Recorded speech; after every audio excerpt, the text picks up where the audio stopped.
साधना plus news पर दिल्ली की तमाम खबरों में आपका स्वागत है। मैं हूं आपके साथ प्रगति चतुर्वेदी। खबरों की शुरुआत करेंगे, लेकिन उससे पहले एक नजर इस वक्त की हेडलाइंस पर। मुख्यमंत्री अरविंद केजरीवाल का बड़ा फैसला, रोजगार देने पर काम कर रही सरकार। सरकार की तरफ से खोले जाएंगे स्किल सेंटर। दिल्ली विधानसभा में बजट होगा पेश। बजट में दिल्ली वासियों को मिलेगी बड़ी सौगात। आर्थिक समीक्षा सर्वेक्षण भी किया जाएगा पेश। साउथ नगर निगम की अनोखी पहल, कूड़े की समस्या खत्म करने की तैयारी में एसडीएमसी। नगर निगम की सराहनीय पहल। दिल्ली में पार्किंग की समस्या को किया गया खत्म। लाजपत नगर में बनाया गया पार्किंग। इस पार्किंग में 264 कार हो सकेंगी पार्क।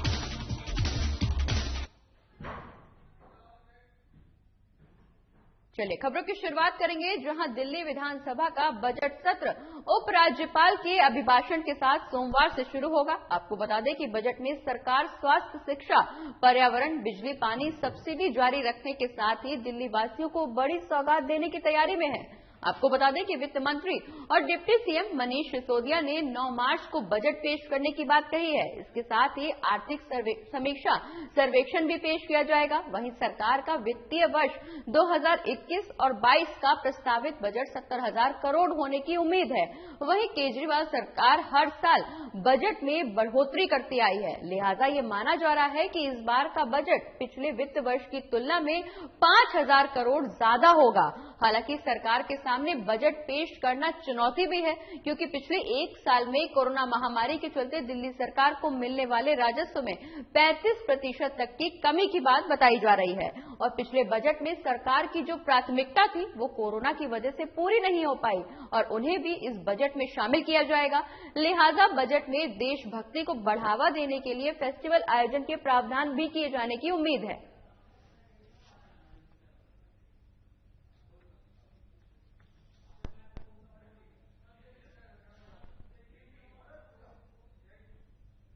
बढ़ते आगे, जहां मुख्यमंत्री अरविंद केजरीवाल अपने फैसलों को लेकर अक्सर सुर्खियों में रहते हैं और इस बार वो बेरोजगारों को रोजगार देने के बड़े मिशन पर काम कर रहे हैं। इसके लिए दिल्ली सरकार की तरफ से स्किल सेंटर्स खोले जा रहे हैं, जिसके जरिए मुख्यमंत्री केजरीवाल छात्रों के अंदर उनके हुनर को तराशते हुए उन्हें रोजगार मुहैया कराने की कोशिश में हैं।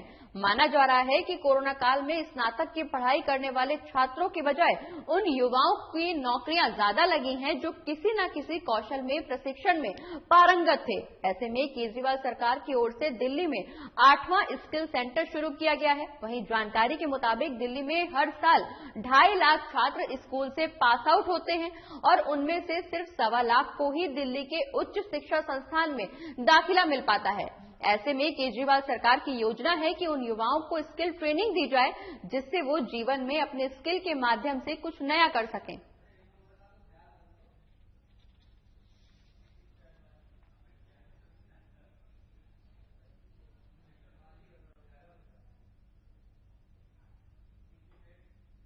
वहीं दिल्ली के मुख्यमंत्री अरविंद केजरीवाल ने आज कैबिनेट बैठक के बाद प्रेस कॉन्फ्रेंस कर बड़ा ऐलान किया है। उन्होंने कहा है कि दिल्ली का अपना शिक्षा बोर्ड होगा, इसके लिए कैबिनेट ने मंजूरी भी दे दी है। इस दौरान मुख्यमंत्री केजरीवाल ने यह भी बताया कि Delhi board of school education की स्थापना होगी और दिल्ली की शिक्षा व्यवस्था में हो रहे क्रांतिकारी परिवर्तन को ये बोर्ड नई ऊंचाइयों की तरफ लेकर जाएगा। मुख्यमंत्री ने शिक्षा बोर्ड का ऐलान करते हुए कहा कि आज जो मैं ऐलान करने जा रहा हूं उससे न सिर्फ दिल्ली बल्कि देश की शिक्षा व्यवस्था पर भी बहुत गहरा असर पड़ने जा रहा है।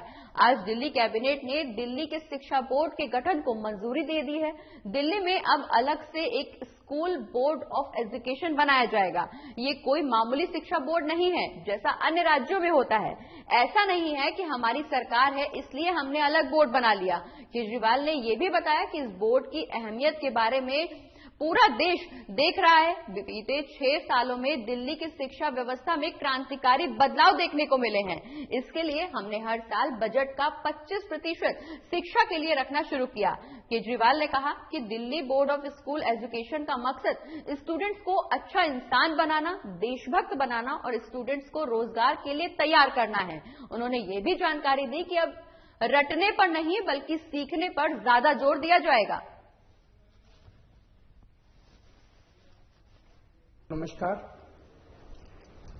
आज जो ऐलान मैं करने जा रहा हूं, उसका असर केवल दिल्ली की शिक्षा व्यवस्था नहीं, मैं समझता हूं कि भविष्य में हमारे देश की शिक्षा व्यवस्था पर भी बहुत गहरा असर पड़ने वाला है। आज हम लोगों ने दिल्ली की कैबिनेट में Delhi board of school education के गठन की अप्रूवल दे दी है। दिल्ली में अलग से अब एक Delhi board of school education बनाया जाएगा। ये कोई मामूली बोर्ड, शिक्षा बोर्ड नहीं है। जैसे हर राज्य का अपना एक शिक्षा बोर्ड होता है, तो ऐसा नहीं है कि अब दिल्ली में हमारी सरकार है तो हमने तय किया कि हम भी एक अपना अलग शिक्षा बोर्ड बनाएंगे। ऐसा नहीं है। ये शिक्षा बोर्ड बनाने की जरूरत क्यों पड़ी और इस शिक्षा बोर्ड के जरिए हम क्या हासिल करना चाहते हैं? पूरा देश देख रहा है कि पिछले 6 साल के अंदर दिल्ली की शिक्षा व्यवस्था के अंदर क्रांतिकारी परिवर्तन हुए हैं। पिछले 6 साल में सबसे पहले हमने ये यात्रा शुरू की कि हमने दिल्ली के बजट का लगभग 25% हर वर्ष बजट का 25% पैसा शिक्षा के ऊपर खर्च करना चालू कर दिया। इससे क्या हुआ? सरकारी स्कूलों की शानदार बिल्डिंग बनने लगी, स्कूलों के अंदर अच्छी लैब्स बनने लगी, स्कूलों के अंदर अच्छे कमरे बनने लगे, स्कूलों के अंदर अच्छे ऑडिटोरियम बनने लगे, स्कूलों में स्विमिंग पूल्स बनने लगे, स्कूलों की साफ सफाई की व्यवस्था अच्छी होने लगी, स्कूलों की सिक्योरिटी अच्छी होने लगी, स्कूलों के अंदर टॉयलेट्स अच्छे हुए, स्कूलों के क्लासरूम्स के अंदर अच्छे डेस्क आने लगे, अच्छे ब्लैक बोर्ड्स आने लगे। एक तरह से पूरा जो सरकारी स्कूलों का ढांचा था, जो कि हीन भावना से ग्रसित था, प्राइवेट स्कूलों के अंदर इंफ्रास्ट्रक्चर होता था, सरकारी स्कूलों के बच्चों के अंदर एक हीन भावना होती थी। जब सरकारी स्कूलों पे हमने 25% बजट खर्च करना चालू किया, तो सरकारी स्कूलों का पूरा काया पलट होने लगा। दूसरा बड़ा परिवर्तन हमने किया कि अपने टीचर्स को और प्रिंसिपल्स को बहुत बड़े स्तर के ऊपर हमने ट्रेनिंग करने के लिए भेजा। हमने उन्हें कैम्ब्रिज भेजा, सिंगापुर भेजा, फिनलैंड भेजा, अमेरिका भेजा, कनाडा भेजा, आईएम लखनऊ भेजा, आईएम अहमदाबाद भेजा। हमारे ढेर सारे टीचर्स और प्रिंसिपल्स वहां से ट्रेनिंग करके लौटे। हमने अपने बच्चों को फॉरेन भेजना चालू किया।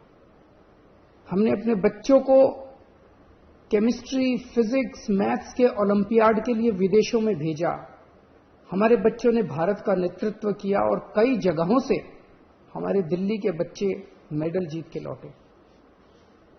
जब ये टीचर्स और बच्चे वापस लौटे तो इनके अंदर एक जबरदस्त आत्मविश्वास था और कुछ कर गुजरने की इच्छा थी।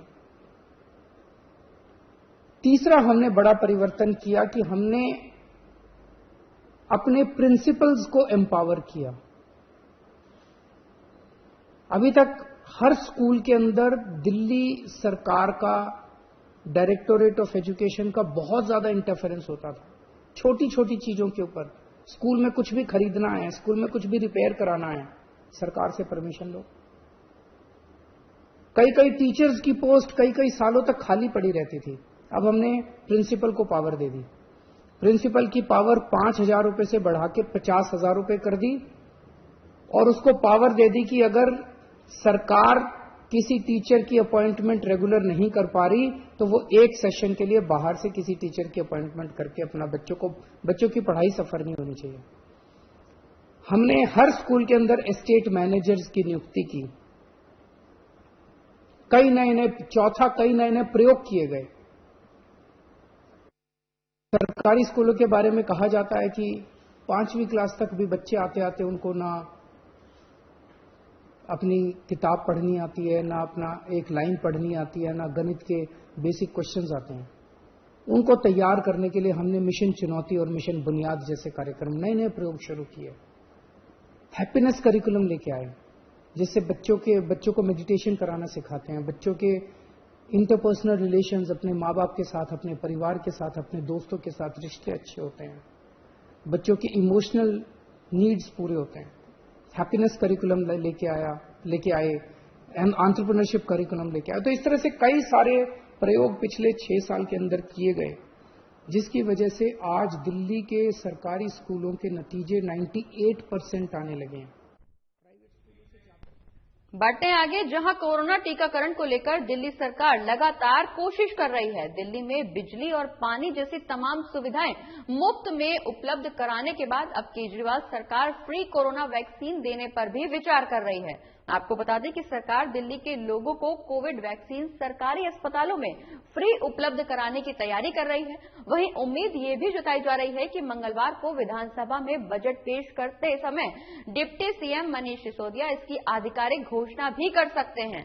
वहीं दिल्ली में सरकार के जितने भी हॉस्पिटल हैं, वहां पर वैक्सीन लगाने का इंतजाम किया जाएगा। दरअसल कई राज्यों में कोरोना संक्रमितों की संख्या में फिर से इजाफा देखने को मिल रहा है। इसी बीच दिल्ली सरकार सभी को बिना किसी शुल्क के कोरोना वैक्सीन लगाने पर विचार कर रही है। हालांकि इस पर अभी कई तरह के पेच फंस रहे हैं। बता दें कि वैक्सीन फ्री में देने का अधिकार केंद्र के पास है, वहीं दिल्ली सरकार के पास नहीं है और अब इसका फैसला केंद्र सरकार ही करेगी।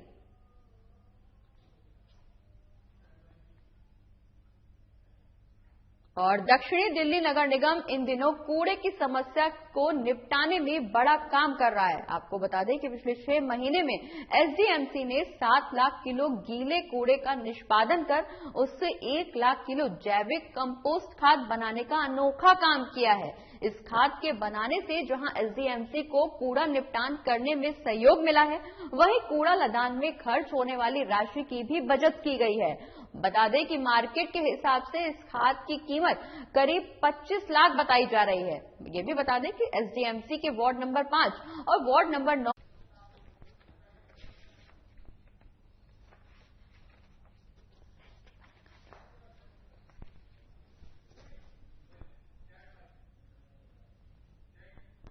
बढ़ते आगे। अगर आप प्रकृति से प्रेम करते हैं तो इसके लिए अब सरकार आपके लिए बड़ा कुछ लेकर आने वाली है। आपको बता दें कि आपको अगर फूलों का आनंद लेना पसंद है तो आपके लिए खुशखबरी है। बता दें कि दिल्ली पर्यटन विभाग की ओर से गार्डन ऑफ 5 सेंसेस में गार्डन टूरिज्म फेस्टिवल चल रहा है और ये फेस्टिवल 13 मार्च 2021 तक जारी रहेगा। यहां आप फूल, पौधों और खूबसूरत चीजों का आनंद ले सकते हैं। साथ ही सेल्फी लेकर लम्हों को कैमरे में कैद भी कर सकते हैं। बता दें कि 8 मार्च को अंतर्राष्ट्रीय महिला दिवस भी मनाया जाएगा और फेस्टिवल में आने वाली महिलाओं को प्रवेश शुल्क पर 50% डिस्काउंट भी मिलेगा। इसी के साथ ही उनके लिए स्पेशल कार्यक्रम का भी आयोजन किया जाएगा। वहीं गार्डन ऑफ 5 सेंसेस में चल रहे गार्डन टूरिज्म फेस्टिवल में लगातार तीसरे सप्ताह में भी पर्यटकों का उत्साह देखते ही बन रहा है।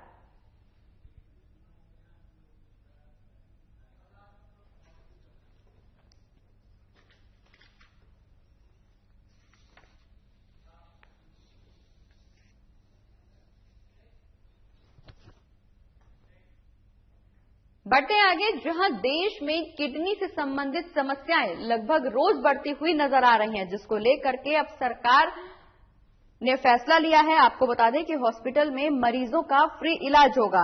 देश में एकाएक किडनी फेल होने की समस्याएं दुगनी गति से बढ़ रही हैं। इतना ही नहीं, किडनी डायलिसिस के लिए ज्यादा हॉस्पिटल नहीं होने से या प्राइवेट अस्पतालों में बहुत ज्यादा पैसा लगने के चलते किडनी मरीजों को खासी दिक्कतें झेलनी पड़ती हैं। हालांकि अब दिल्ली में देश का पहला हाईटेक सुविधाओं से लैस किडनी डायलिसिस हॉस्पिटल खोला गया है, जिसमें इलाज पूरी तरह से फ्री होगा। आपको बता दें कि Guru Harikrishan institute of medical sciences and research hospital का आज उद्घाटन हुआ है। वहीं डीएसजीएमसी के प्रमुख मनजिंदर सिंह सिरसा ने बताया कि ये अपने आप में पहला ऐसा अस्पताल है जहां कोई कैश काउंटर नहीं होगा, सिर्फ बीमार रोगियों के लिए रजिस्ट्रेशन काउंटर होगा और मरीजों से एक पैसा भी नहीं लिया जाएगा।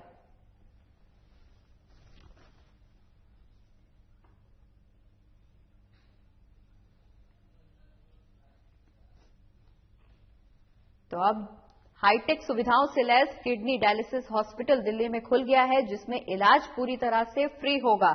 इस दौरान इस हॉस्पिटल के प्रमुख ने बताया कि यह अपने आप में पहला ऐसा अस्पताल है जहां कोई भी कैश काउंटर नहीं होगा। आपको बता दें कि काफी राहत दी गई है, जिसके चलते अब जो किडनी से संबंधित समस्याएं हैं। जो मरीज किडनी की समस्याओं से पीड़ित हैं उनके लिए ये अस्पताल खोला गया है, जहां इलाज पूरी तरह से फ्री रखा गया है।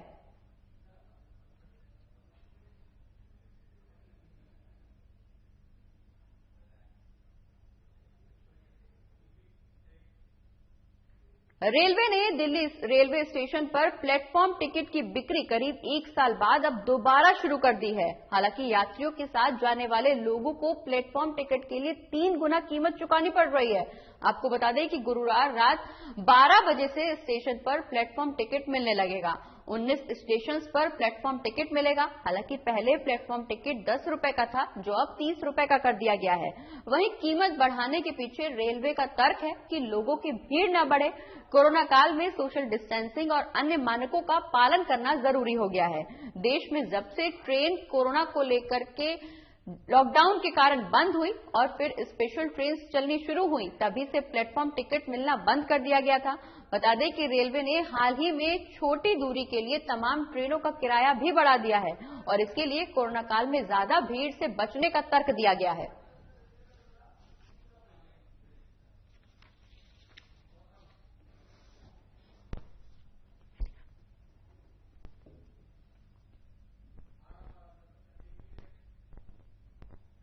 एक तरफ देश के ज्यादातर हिस्सों में तापमान में इजाफा देखने को मिल रहा है, वहीं लगातार मौसम विभाग की तरफ से कई इलाकों में बारिश और बर्फबारी की चेतावनी भी दी जा रही है। बता दें कि मौसम विभाग के मुताबिक अगले 2 दिन से 3 दिन तक अरुणाचल प्रदेश, असम, मेघालय, नागालैंड, मणिपुर, मिजोरम और त्रिपुरा में तेज गरज के साथ बारिश होने के आसार हैं। 4 मार्च को असम और मेघालय में तूफान आने की भी आशंका जताई गई थी। वहीं आज यानी 6-7 मार्च तक पंजाब में हल्की बारिश की संभावना है। आपको बता दें कि आज 7 मार्च को हरियाणा, चंडीगढ़, दिल्ली, पश्चिमी उत्तर प्रदेश में गरज के साथ हल्की बारिश और ओले पड़ने की भी संभावना जताई गई है। वहीं हरियाणा, चंडीगढ़, पश्चिम उत्तर प्रदेश में अलग अलग जगहों पर बिजली चमकने के साथ आंधी आने की भी संभावना है।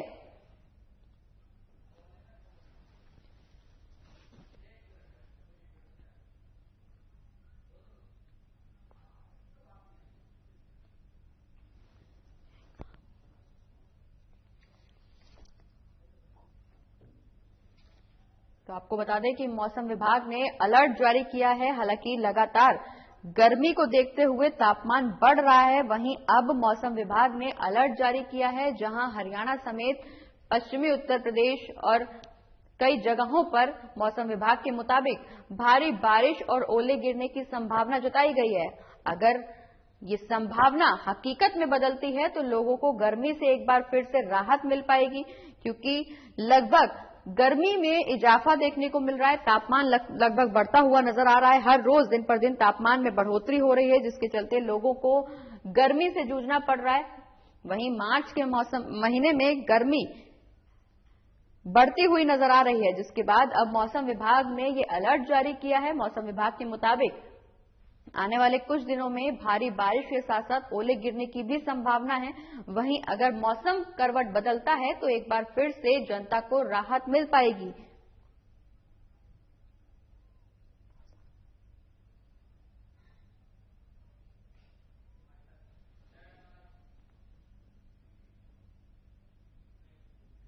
और इसी के साथ इस बुलेटिन में फिलहाल इतना ही। आप देखते रहिए दिल्ली की खबरें। नमस्कार।